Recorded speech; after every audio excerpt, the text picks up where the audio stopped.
1497. I stumbled back upon hearing this, and my heart sank as the reality of the situation kicked in. Adrenaline coursed through my veins and my mind raced. I'm not sure if it was the timing, the setting, or even the breakfast I had earlier that morning. The one thing I was sure of, though, my lack of money. I apologized and went to return the 2 Twinkie packages, bottle of Advil, and brisk iced tea. I'm not sure why I chose a brisk. Maybe it was the eye-catching neon green liquid, or maybe the low cost. Whatever the reason, it had no effect now. I was broke. Flat out, no money broke. It was hard to comprehend. Just a few months ago, I was hosting dinner parties for the financially elite. Elon, Jeff, Mark, the regular group of guys. Despite what most people think, they're really just a bunch of guys with way too much money and a long forgotten need for Adderall. And what does it matter talking about them? We didn't even like each other and argued every time we got together. The more I think about some of the events in my life, the more I begin to notice how movie-like it's become. Okay, maybe the nights I spent sleeping against the cold brick walls of Barnes & Noble aren't TV-worthy.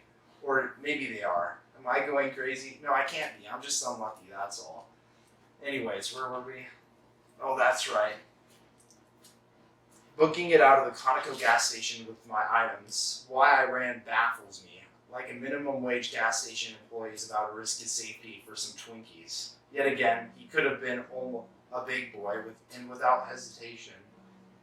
Oh, yep, it skipped one. Okay. Yet again, he could have been, and before I knew it, a big boy without hesitation charged me, knocking all bystanders without hesitation charged me, knocking all bystanders to hell.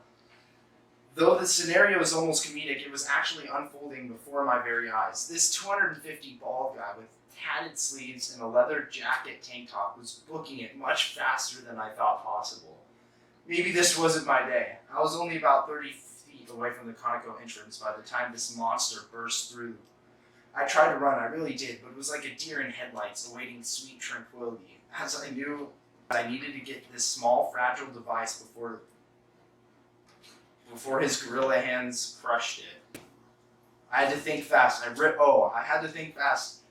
I whipped my right hand into my back pocket, pulling out my bear mace I had received by my overprotective mother. I thanked her ability to imagine the worst outcome and for giving me this excruciating defense mechanism.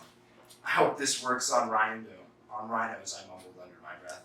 I let go of all human decency and let loose. I must have emptied at least a third of a can onto the screaming mass of a man. He cried out desperately, "You forgot your phone!" Realizing the mistake I just made, I quickly apologized, grabbed my phone, and ran. If he was that intimidating when he was trying to return my phone, I'd hate to see what he would do to someone who would cause immense pain for him. I chuckled. It felt good to have someone on the floor begging to me. The last time this had happened, I was interviewing a possible candidate for an executive job in the technology department. He was at first calm and collected, trying his best not to let me know how much he wanted that stupid position. After the first 15 minutes of that interview went by, after the third minute had passed, I knew it was not going to work. I told him to go home, but he persisted. He refused to leave. He kept going on about how we needed his genius and other BS like that. You'd be surprised how many people consider themselves a genius. Wow, another flashback. This whole midlife crisis thing has hit me really hard. I sat underneath a nice willow tree at Times Square Park. As I sat there, I calculated my next move. There is none. I have nowhere to go, no quest to complete, no nemesis to slaughter, and for the first time in my successful life, I was surrounded by